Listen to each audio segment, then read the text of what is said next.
So thank you very much for joining us this afternoon. In today's session, we'll be looking at ways that ActivInspire and the IWB can be used for teaching modern foreign languages. Today's guest presenter is Rosie Pearson. Rosie is a modern foreign language teacher at Hartford High School in Cheshire.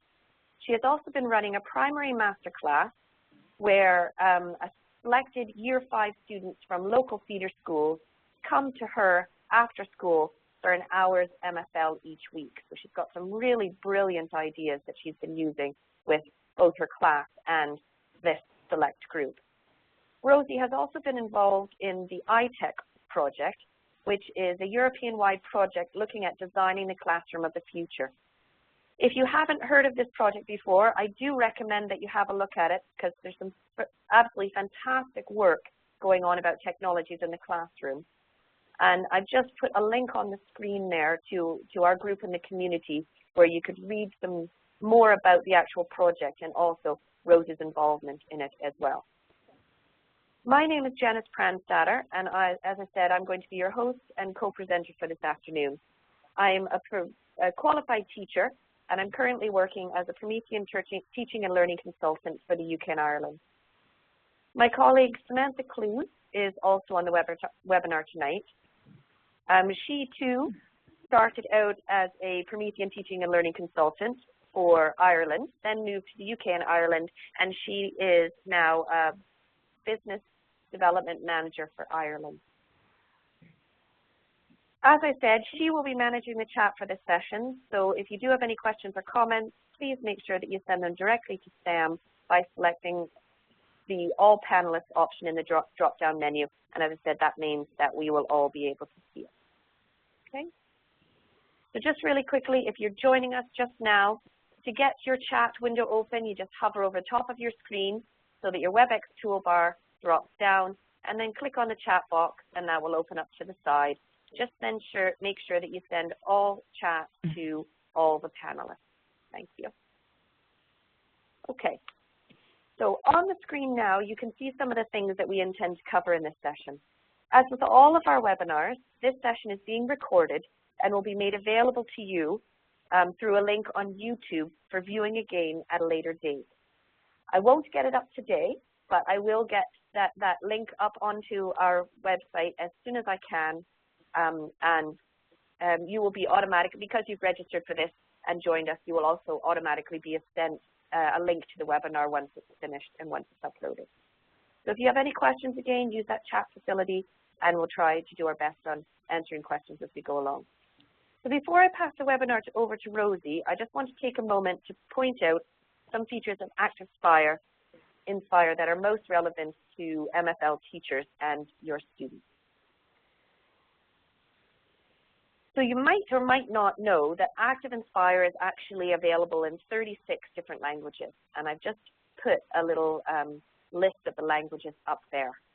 So I'm using the application in the English language, English UK language, but if I wanted to change that, I could go up to File, Settings, and then in here, open up my languages, and you can see there's a drop-down of my 36 different languages available to me. So what this means in a classroom where I'm teaching another language is that for that particular lesson, I could change it so that my whole application is in French and be able to come back to the English language if I wanted to when I'm teaching in other subject areas. Okay, so that is available to you within the software. You can also change some other language settings on your computer. So in the same area, under File and Settings, you can go to User Input, and in here, I can change the keyboard. So if you have a special keyboard, you can navigate to that. But what I can also do is change the language, the handwriting recognition language. Now, because I'm in the English version, it only gives me handwriting recognition in English Canadian, English United Kingdom, and English United States. But if I was in another language, you would then have the ability to select handwriting recognition for your particular language as well. So just changing over the application language doesn't change over that handwriting recognition feature. You need to make sure that you do that. You are also able to change over the diary language in your spell checker as well. So if you do use that spell checker on your flip chart, it is a good idea to make sure that you have the appropriate language selected as well. See the selection of dictionaries that are available there. Okay, now I'm just going to pass you over to Rosie. Rosie is going to be chatting us through some activities today, and I'm going to be working the flip chart, so bear with us as we chat back and forth and she tells me to do some things, and I'll jump in every once in a while with some information as well. Right, Rosie, I'll pass it over to you then. Okay, thank you very much, Janice. Thank you very much, everybody. A warm welcome. As Janice said, I'm a teacher of modern languages. I teach German, French and Spanish, and some of the ideas I'm going to share with you today are some quick and easy techniques for using the ActivInspire and the interactive whiteboard to make your modern language lessons a little bit more interactive. Some of them are a little bit more complex, some of them are a little bit easier, but I'm really hopeful that everybody will find something that they can take into their classrooms to make languages even more fun than we already know they are. Okay, so the first one we're going to look at is a very, very simple technique called what I call the graffiti wall. Graffiti wall is a fun way of recapping new vocabulary or concepts. It's exactly what it looks like. The students get their opportunity to come and graffiti on the board, something, of course, that we don't allow graffiti, so this makes it even more fun, especially for younger learners. The activity involves minimal preparation, just using the resource browser to get a wall background and a pen, but it can result in really great outcomes from our students. The way that I usually run it is to get the children to mind map, to brainstorm in groups some of their vocabulary. So then, in this situation, every child has had an opportunity to be involved because we may not get everybody able to come up to the interactive whiteboard to come and write on the board. We then summarise the results by putting the graffiti onto the wall as Janice is doing there. So in this example, we're looking at French colours and the students are coming in actually choosing the colour pen that they wish to use. Children love doing simple things like changing the colour, and it's particularly effective, obviously, for revising colours. A variation for your older learners, if this seems a little bit too young for you, is making this into a competition where students have had time to revise some language or to use dictionaries to research some language, and each group has come up with their own list. What we then do is ask each table to add one more word to the list on the whiteboard, and at the same time they tick it off their own paper list. Once that table has been exhausted, that team is out, so we're going around the classroom adding one to another, and the winner is the final table to be able to add an extra word to the list. So I hope, as you see, a very, very minimal preparation activity, but it's able to generate lots and lots of engagement and activity from the learners themselves. Okay, so if we move on to the next activity that I'm going to demonstrate, is very, very simple noughts and crosses idea. I'm sure all of you are aware that one of the key ways that we inspire and engage our learners to learn another language is to include lots of games. And modelling is a crucial feature of effective teaching of languages.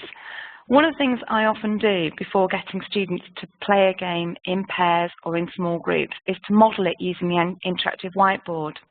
And so we do a class competition before allowing students to play their own team competition in the form of noughts and crosses game or something else. So in this example, we might have the noughts team saying something like, j'ai un poisson, okay, I've got a fish. And using the drag a copy feature here, they'd be able to put on their nought, okay? The cross team would then have a go, and they might say the j'ai un lapin. So I have the rabbit, they get that point, okay? And using the drag a copy, we're bringing over the cross onto the rabbit. Thank you very much, Janice. And we can play that, modelling the vocabulary that the students are going to be using. Again, students then get the opportunity to play that in pairs. We may get them to come back to the board then and do an interactive activity. By modelling the game, it's very, very clear that every student knows what to do. We can use maximum target language without having to explain it in my case, in English, in my native tongue, because we can model what we're doing. We'll move on to another. Sorry, Rosie, just before you move on, just to expand on that, if you're not sure of how to make an object drag a copy, you might have noticed I did that with the crosses as Rosie was speaking. So all you need to do is any object on your page, so it could be text, it could be an image, or it could be a shape like this. I can select it and go up to the Object Edit menu, and right at the very bottom you have the option to drag a copy. And that then means that when I hover over top of it, I get the little hand with the green plus, and that means that I have infinite copies of that particular shape, so I can just keep dragging them out. So lots of different ways that drag a copy can be used on a flip chart page. Okay. Thank you very much, Janice. We'll move on to another game. As I said, games are very, very important, but also it's important to get our learners using as much target language as possible. So in this example, I wanted to quickly model a game of snakes and ladders with the learners before they worked on it themselves. This was a game that I'd actually done in another application I'd had years before and didn't want to leave it by the wayside. So using the camera tool, I was able to take an image of the game that I'd created in another application. Then I added counters using the shape tools and was able to use the dice to model what I wanted the students to do. So for example, if they rolled a 3, it would give them the phrase, "We go into town." We'll see what number we get here. 3. We do get a 3. So then the students would have said, begin in die Stadt. One of the counters could have moved, and it becomes very clear. I can have examples of the target language that I'm expecting them to use, very quickly modelled. They're able to get onto it as quickly as possible, and that is important, the modelling and getting students to use the target language. So a very, very simple way of getting maximum use from the learners. That's great, Rosie. And just for those of you that aren't sure about how you would get that picture in, you'll see I've opened a Word document here that has the not nearly as nice a snakes and ladders template as Rosie used. I want to then get this onto my flip chart page very quickly. So what I can do, I'm just going to go to a blank flip chart, is use something called Desktop Tools. So on my toolbar, I just hover over top of it. It looks like a little computer desktop with a set of tools on top. That then minimizes my software and gives me this little wonder wheel in the center. And when I hover over the center of it, it then opens up my options of tools I have available to me. You can see I have the camera tool. I could then say area snapshot. To find the area I then want to take back to my flip chart and then select current page. Now to get back into my flip chart, I just go back into that desktop tool and up to return to flip chart, and you can now see that that's in my flip chart page. Okay, so very quickly be able to take pre-existing activities and bring them into your flip chart so that you can make them more interactive. I also opened up the dice tool for that, just from going into tools and then more tools and down to the dice at the bottom, the dice roller at the bottom there as well. You can also get a various really nice little flash dice that you could embed onto your flip chart page as well. Okay, Rosie, thank you. Okay, thank you. Over the next couple of pages, I'm going to show you some specific ideas of how to use drag and drop in modern languages. For me, I think this is one of the most common uses. In modern languages, we do so much sorting, classifying, matching of ideas, and matching of vocabulary. So what I've done here is just listed a few examples of how we use drag and drop, and then I'll demonstrate a couple now with Janice's help. Best practice really is giving students time to work things out in groups, have a go themselves, before coming up to the board to have a go at discussing their answers and coming to some final results. So if we look at the first example on the next page, please, Janice. Thank you. This is a simple German activity where they've got to match the questions and answers in the correct order, okay? As a teacher, I'd probably go through an example with the learners. So I would look at question number 1 and I'd go, wie geht's? And we'd think about what it means. We'd see if the students knew what it meant, and the answer to this would be gut danke, so we'd match them up. I'd then allow students to have a go, maybe in pairs or on their own, before we come up to the board and go through the answers. This can be absolutely brilliant in terms of assessment for learning, especially if students get things wrong, because at this point you're able to talk about where things went wrong and really further the learning and the understanding. Janice's German is excellent. It's brilliant, isn't it? The second example here is, again, very, very similar, but using colours. But for this example, I've used containers so that only the correct answers are held. So in the previous page where we might have had discussion about wrong answers, we wouldn't have known if it was right or wrong. This time, we should only be getting things going into the correct boxes. Hopefully they will hold.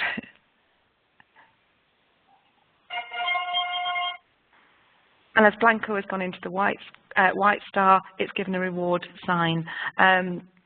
This is just a way of making it very quick, so of showing whether things are right or wrong. Children often like the reward sounds. Okay. I don't think we don't seem to be bouncing back. Oh, for some reason we're not bouncing back. The way Rosie had set this up was so that if it was incorrect, then it would bounce back onto its space. There are some really great active tips. In fact, there are 6 active tips on Promethean Planet that explore this containers idea. So it's a really, really great place to go and have a look and see the potential of what you can do. So you saw when I did drag the correct one on, Rosie was then able to set it up so that it played a sound. Now what it should have done, and I probably should have tested this beforehand to make sure it worked, was that if it was incorrectly placed, it would then bounce back into its original spot. So you can be very creative with the way containers work. So as I said, active tips on Promethean Planet. I'm going to talk a little bit more about this at the end as well. Okay, so when you go to it, you can find it under Professional Development, and then Learning. The active tips will be in the top right corner. And if you just do a search for containers, that will bring up the 6 relevant ones for this particular activity. But even that in itself, I think, Rosie, works really well, because sometimes I don't want them to just guess at getting something right. If they get it wrong, sometimes it's better for it to stick so that somebody else in the class can say, well, actually, no, you didn't get that right, so let's try that one again. Yeah, absolutely. I mean, in terms of modern languages in all subjects, so much of students' learning comes from the questioning and from them discussing why they don't think things work or why things should work in a different way. The next activity is a simple example of a rub out to reveal activity, and here it's used to test comprehension. Students simply predict what they're going to find hidden under the ink, and this could be done orally, in books, using active expression, mini whiteboards, simply depending on what resources you have in your schools. Students simply use the rubber to reveal what's hidden below. So I'm going to predict that under image number 1, Tingle and Mobile, we're going to find a mobile phone. Let's see if I'm right. And yes, I am. Now, if I wasn't so sure, I'm going to predict. Let's look at Tingle and Roma. We might find, my student might say, a pencil. So we're going to start rubbing out number 2 and see if I am right. And we'll see, no, I'm not. So somebody might then jump in and say what they think it is. So again, it can generate lots of discussion. I did do that one deliberately wrong, by the way. My Spanish isn't that bad. So just to expand on that activity, that's brilliant, Rosie. And actually, what's funny is I automatically, when I was looking at it, went to the magic ink. So that brings us to another feature of the software we can talk about and the little differentiation between it. The way Rosie set this up is she just used her pen tool, presumably, or her highlighter, the pen tool. And this was just pen. It was very, very quickly done. Yeah. and just chose it and drew over top of it. You can see that's not a very good example there. You could draw over it nice and thick there to cover it up, okay? Now, because the pen tool was used in this instance, then the eraser will rub it out. So the eraser will only work on objects created with the pen or with the highlighter. But what I could also do if I wanted to is I could have taken a shape, and I could have put a shape over top of that picture, okay? Now, when I bring a shape on, it defaults to the middle layer of the software. So what I want to do is just select it, go into the Object Edit menu, and I'm just going to reorder that and move it to the top layer. Now, I could go into my tools and use something called Magic Ink. A Magic Ink would then give me that same idea for that activity to be able to roll it out, to rub it out. So what's nice about this, taking it that little step further than what Rosie did with just the simple colors here, is that I could actually have two images, one on top of the other, and I could rub out the top image to reveal the bottom image underneath, or the top word, so the English word, to reveal its equivalent in Spanish underneath, or the other way around. Okay, so just a little variation on that, but another really great example, Rosie.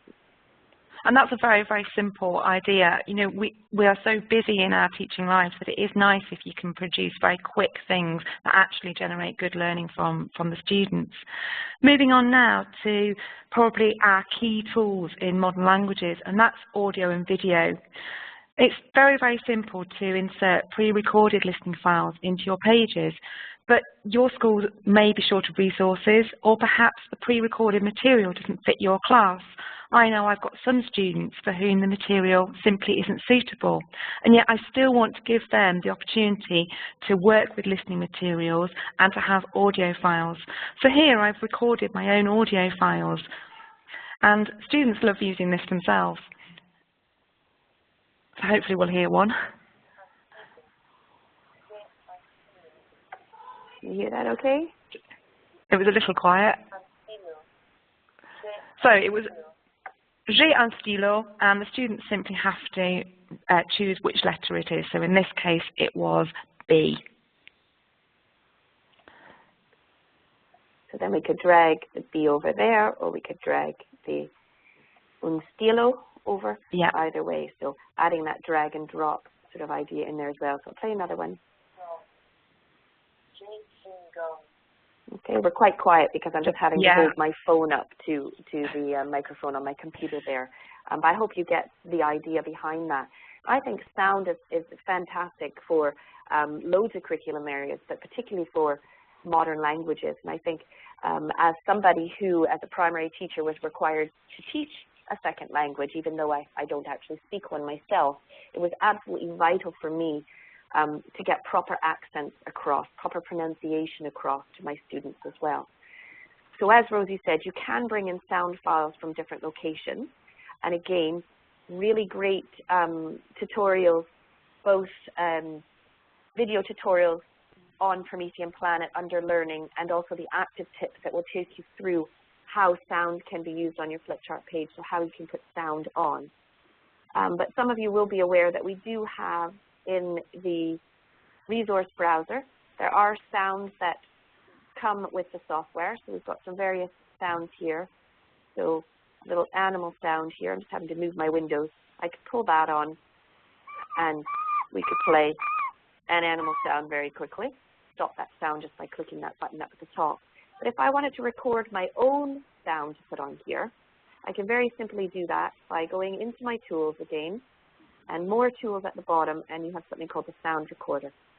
That then opens up on my screen, and I just click record and say what I want to say.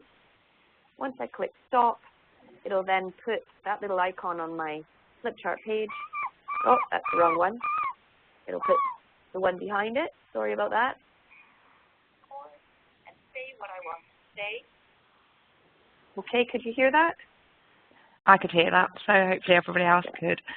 One of the things I will say as well is that students love doing this themselves. Yes, exactly. I think that is really powerful as well, to get the students to record themselves, and then they can hear their own proper, they can play back and be able to hear their accents and their pronunciation as well, so building it right into the lesson. And that's a really strong form of peer assessment as well. If you can get some students to model it and get everybody else to peer assess, again, they take ownership of the learning that they've done because it's something that they themselves have generated. And I think that's a very, very powerful tool that we can use. Great. You'll see that I put the active tip for adding sound to flip charts just at the bottom, but as I said, at the end, I will show you where you can go to get some of this training on Promethean Planet as well. Moving on to video, I use a lot of video clips in my language teaching. Sometimes these are just used as a hook, simply to grab the attention to introduce a new topic. And this is what I did here, introducing the topic of holidays in German. Then I later used it as a stimulus for a comprehension task with my GCSE groups, with my exam classes. But there's lots of different ways of using video. It really does grab and inspire our students and make the learning relevant. So you can see here we've got a video clip. This is actually a YouTube video we've embedded onto the flip chart page. So I'm not going to play it all, but I'll just start a little bit. It's quite cheesy.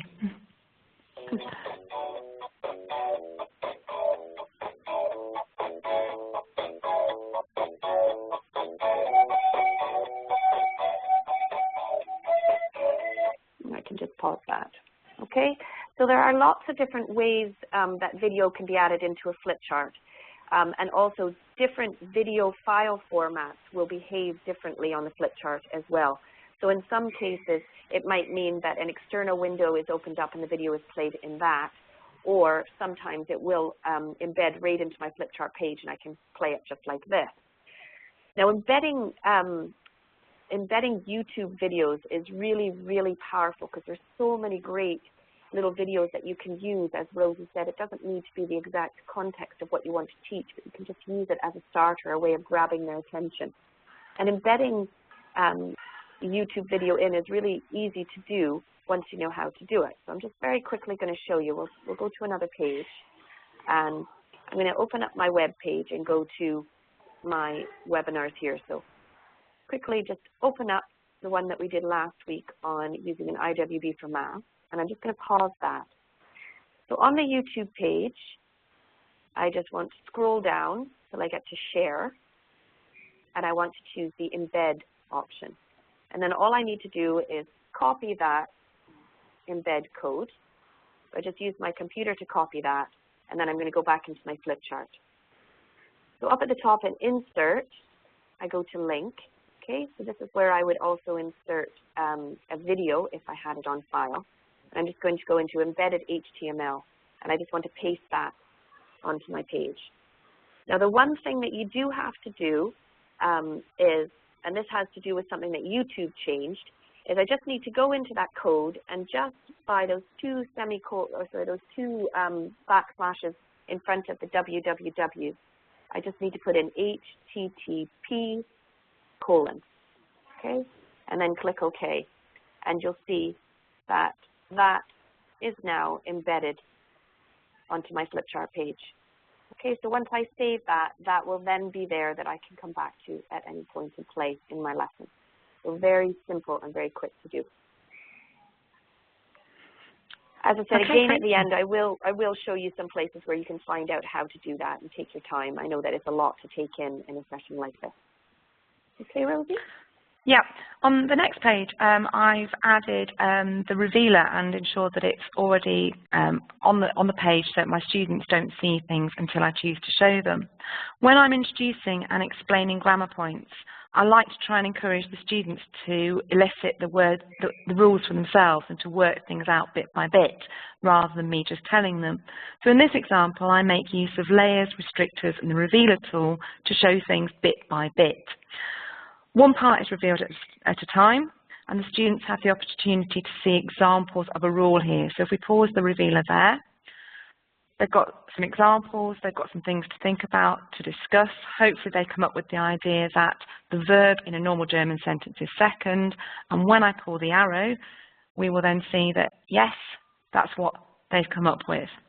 I'm then going to reveal a little bit more on that page, and we're going to be making our sentences a bit more complex.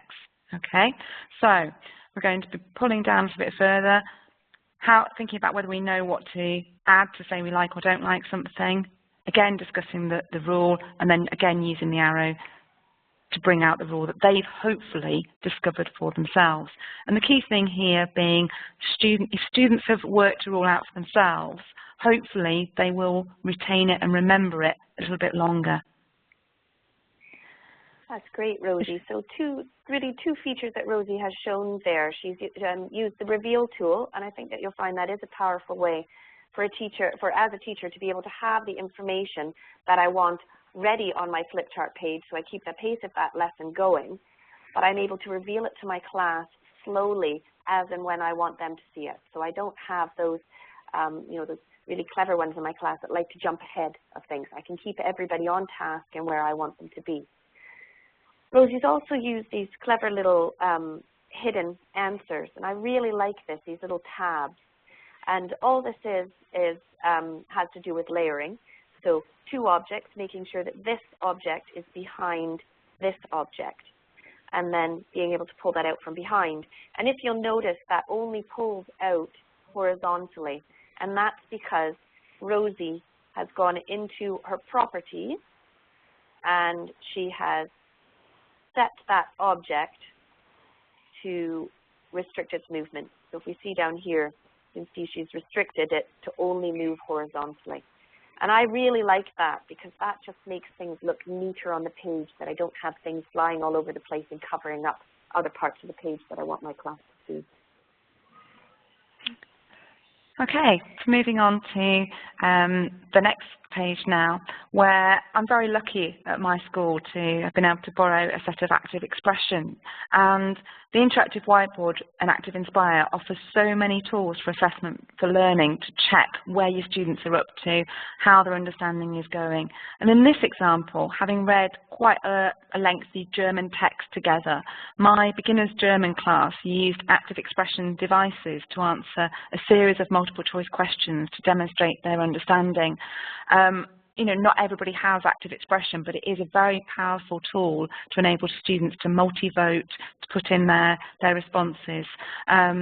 If you haven't got ActivInspire, there are obviously other ways that you can do this in your books or mini whiteboards, but it is so powerful, and the students love using the handheld devices. What's really useful is that you can track their responses as well, so you can monitor their progress lesson by lesson. Thanks, Rosie. If you're not familiar with the Promethean LRS, so ActiVote, ActivInspire, or ActivEngage, and you want to find out a little bit more about what these are, Sam and I have run several webinars in the past that are looking at these tools and how they can be used for learning and teaching in the classroom. So at that YouTube link that I showed you before, and that we will be showing you at the end, and also that you will be getting in the follow-up email after this session, all of those recordings for those webinars are there. So just take the time and have a look and see what they're like, because they are really, really great assessment tools for formative assessment in the classroom. And moving on to the final thing I'm going to show now is actually what I did after we'd used the ActivInspire to do some multiple choice, was we then looked at exploiting the text in a different way. And this is a very simple way of just getting more out of a text. This was simply a case of the children using the highlighter tool to analyse the different features of a text so that students could begin thinking about which words they could substitute to use as a writing frame. Again, this was very simple, just copying text, but adding the interactive element of using the highlighter and using different colours makes it so much more interactive for the learners, and in my opinion that makes it a much more powerful learning tool. They can visually see what's changing, they're participating, they're taking part, and using the highlighter and the different colours makes things stand out very clearly, looking at, for example here, connectives or opinions, the different elements of the text that the students themselves can use. I'm just highlighting anything now, Rosie, to be honest. That's fine, we're on to the last section. So you can see how I can use the highlighter, I can choose the different colours as well, and it just highlights really nicely over top of that. The other thing that I could do, I'm just going to add on a little bit onto Rosie's page here, is I could also do a similar thing using the fill tool. I've got the fill tool here. So with the fill tool, if I choose the tool and then a color, I could then pick out keywords, or as you say, key types of text, so connectors or opinions or intensifiers, and just by coloring them, by clicking on top of them, and you'll see that that changes the color of them as well. So another way of doing that as opposed to using the highlighter. Now the reason why I sometimes like this better than the highlighter is that it actually changes the color of the word. So if I picked up that text and moved it by accident or intentionally, you notice that the highlight doesn't move with it because it's a completely separate object. Whereas that fill, using that fill tool, it means I can move the text and that word will still stay colored. Taking that even a step further, one thing that I can do is if I right-click on a word in my text, I then have the option to extract it. So what that then does is make an exact example of that word, so a duplicate of that word I can pull out. So we could collect words that we're going to then be able to discuss and use later on, or various ways that we can use that. So again, all I do is hover over the word I want, right-click, and then go up to Extract Text and be able to pull that out and use it. I can take that feature even further by double-clicking on my text. So now you'll see that I'm actually in the text box because my text edit has opened at the top. And what I can then do is take that further by dragging out whole phrases or sentences or key pieces of information that we're going to be discussing. Okay? So again, to take more than one word, I just double-click in so that I go into a text box, highlight what I want, and drag that out. Oops, I came off that. Highlight it and drag that out onto another space on my page. Okay? Well, thank you so much for that, Rosie. Thank you. I learned a lot. I always do. There's always something that I pick up when somebody else does a webinar. So it's really great to see somebody else, how they're using the pages. And what's really interesting is that I might do something in one way and you do it in another way. And they're both as effective as each other. And it's just, you know, keeping that fresh for our students and keeping that interactivity into it. Absolutely. Now, before I just finish up with where you can go to get more information, I'm just going to really quickly unmute Sam and see if there were any questions. I think some of the questions we answered as we went along, but unmute her to see if there's anything that we need to talk about. The questions have been answered as we've been going along. Lots of things about the sound, Rosie, people really loving that, and the idea of using games with their students has gone down really well as well. That's good to hear. Yeah, people say very nice webinars, and thank you. It's coming in at the moment. Brilliant. There was a request for your pages, which I'm putting you on the spot on now, so we'll take that offline. But people that just really want to try them out in the classrooms, I think. So I think everything else has been answered, Janice, so thank you for that. Okay, that's great. Thanks, Sam. I'm just going to put you on mute again. Okay, so just to finish up, I'm aware that we've gone a little bit over time, and I see that most people have stayed on, which is absolutely brilliant. So we'll just finish up really quickly. Now, as I said, Promethean Planet is a really great wealth of information and a good place to go to excuse me while I'm just trying to move my WebEx toolbar so I can get to my web page, which I can't, so I'm just going to open up another one. So it's a really good place to go for support for doing anything with interactive whiteboard or getting ideas on things that you can do within your software or learning how to do things within your software as well. I think my web browser is a bit slow.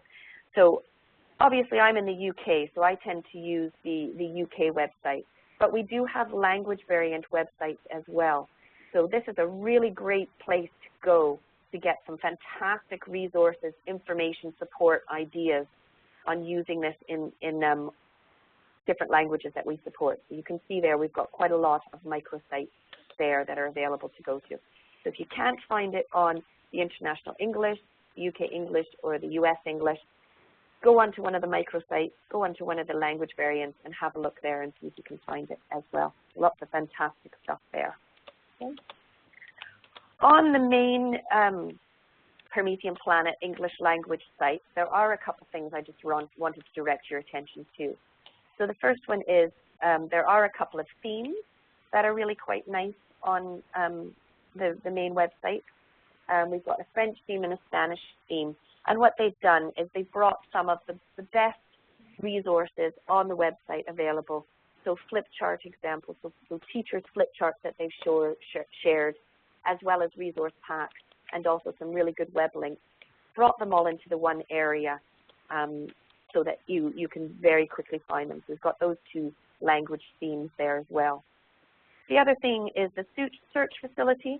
So you could just put in a keyword in here and search, but what I do recommend if you're using this for modern languages is to use the advanced search, because when I open this up, it then gives me more options that I can put filters onto my search right away. So I can say that I'm looking for French flip charts, and I can say that I'm looking for it in different countries as well. So you'll see I've got various options here that I can then filter my resource search right away. Okay? So that's just your advanced search here. And the last thing just to mention about that is we also have some publisher-created resources that you can buy. Now they're not huge costs. Generally they're between, I'll go in pounds, £1 and £5. That you can buy these quality flip charts created by publishers that go along with some of the resources that are being used in the classroom. So it is worth having just a look there, see what's available for you there. As I did say, professional development, lots for you on here, and this is both on the UK learning, and then there are different ones for UK English, international English, and then there are different ones on the microsite as well, so their professional development is slightly different. Under learning here, you click on that, you can then see, you can find out about our academies and fellows. So these are people who provide paid training, Promethean qualified paid training in your region. More webinars listed here, but we also have some really great video tutorials. These were taken from our online training that we used to offer on the website, and there's also some other teacher support materials there as well. So great place to go to find out more information. Really, really quickly, if you haven't already heard of iTilt, I do suggest that you get yourself onto this website and have a look around if you're teaching languages. This has nothing to do with Promethean, but it is a project looking at interactive technologies in language teaching, which focuses on the use of interactive whiteboards in the communicative language classroom.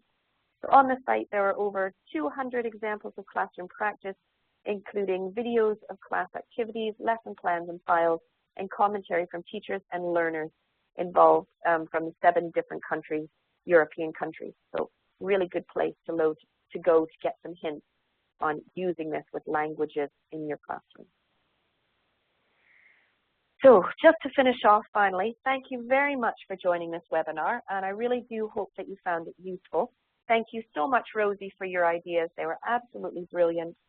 And it was great to have you on there and not have to create everything myself for a change. Always nice to have a guest presenter on with us. So if you do have any questions once we end today's session, you can email them either to Sam or myself. I've put our email addresses up on the screen there. If you do have a particular question for Rosie, email it to us and we'll send that on to Rosie as well.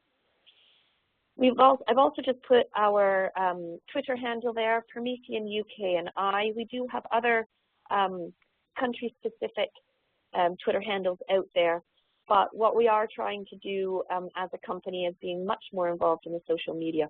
So I know that myself and Sam using Promethean UK and I are pushing out practical ideas, resources, activities, things that we think would be interesting for teachers in the classroom. So we would love to have some more followers.